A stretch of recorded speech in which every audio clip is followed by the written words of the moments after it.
अन्नपूर्णाज किचनमध्ये आपणा सर्वांचे सहर्ष स्वागत आहे। आज आपण धाबा स्टाईल अख्खा मसूर बनवणार आहोत। त्यासाठी इथे मी 1 तास अख्खा मसूर भिजत घातलेला आहे। आता तो आपण कुकरला शिजवून घेणार आहोत। इथे मी मसूर 1 वाटी मसूर घेतलेला आहे। त्यामध्ये 1 ग्लास पाणी घातलेला आहे व आपल्या चवीनुसार आपण त्यात मीठ घालून घेऊया आणि आता हे कुकरला शिजवून घेऊया। आता हे आपण कुकरला शिजवून घेऊया। गॅस आपण पेटवून घेऊया आणि मीडियम गॅसवरती आपण 2 शिट्ट्या काढून घेऊयात। इथे कुकरची 1 शिट्टी होत आलेली आहे।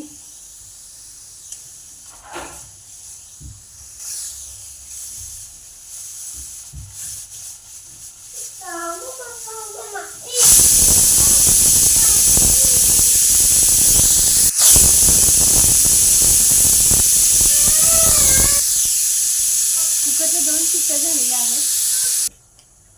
आता आपण गॅस बंद करून घेऊया। इथे मी आता गॅसवरती कढई ठेवलेली आहे।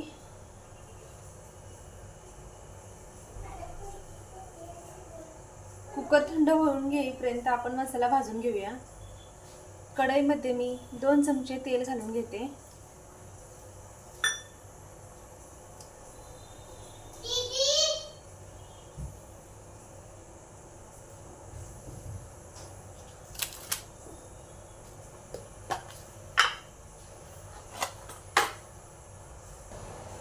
तेल गरम झाल्यावरती त्यामध्ये अर्धा चमचा मोहरी,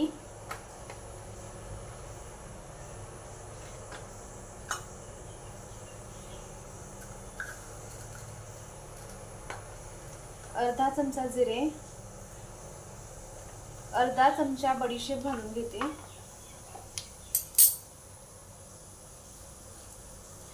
थोडा कढीपत्ता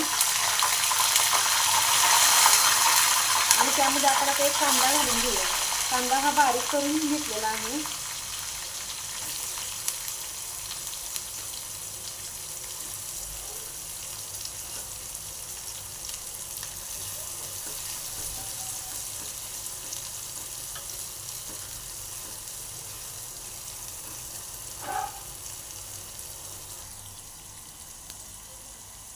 कांद्याला असं सोनेरी कलर येईपर्यंत आपण कांदा भाजून घेऊया।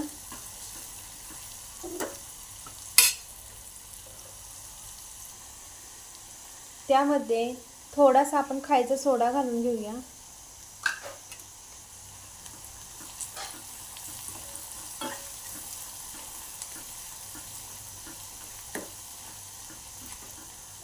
छान असे मसाला भाजून घ्यायचा आहे। त्यामध्ये आपण आलं, लसूण आणि ओल्या खोबऱ्याची पेस्ट बनवलेली आहे ती घालून घेऊया।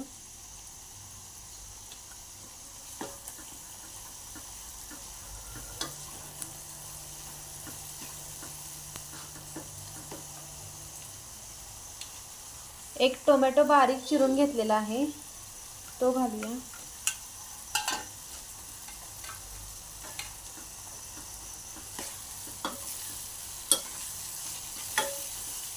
छान असं हे तेल सुटेपर्यंत मसाला आपण भाजून घेऊया। त्यामध्ये अर्धा चमचा हळद,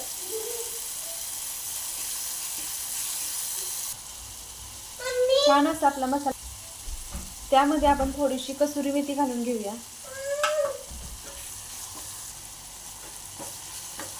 छान आपला मसाला असा भाजून झालेला आहे। त्यामध्ये घरगुती बनवलेला कांदा लसूण मसाला आपण घालून घेऊया।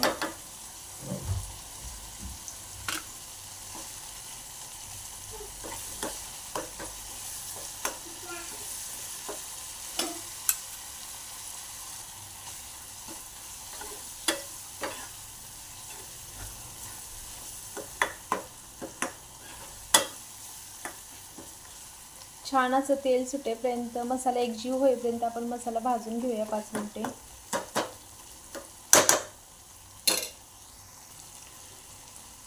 त्यानंतर घरगुती पद्धतीत बनवलेला गरम मसाला आपण घालून घेणार आहोत। यामध्ये मेथी दाणे, बडीशेप, लवंग, जिरे, दालचिनी आणि तेजपत्ता हे मिक्सरला गरम करून भाजून मिक्सरला बारीक करून घेतलेला आहे, तो आपण अर्धा चमचा घातलेला आहे.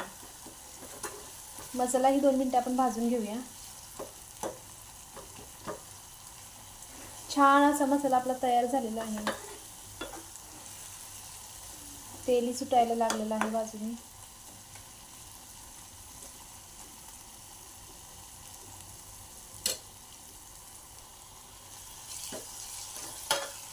मसाला आपला भाजून झालेला आहे. आता कुकरही थंड झालेला आहे. आता आपण मसुरा काढून घेऊया. छान असा मसुरा शिजलेला आहे आपला. आपण मसुरा शिजवताना याच्यामध्ये मीठ घातलेलं होतं, त्यामुळे याच्यामध्ये मीठ घालायची गरज नाही.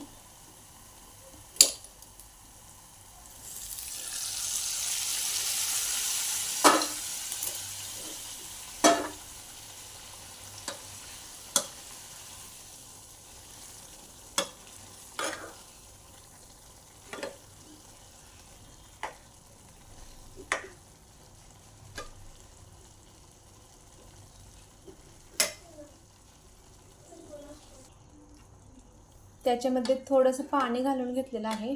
पाणी गरम करून घातले.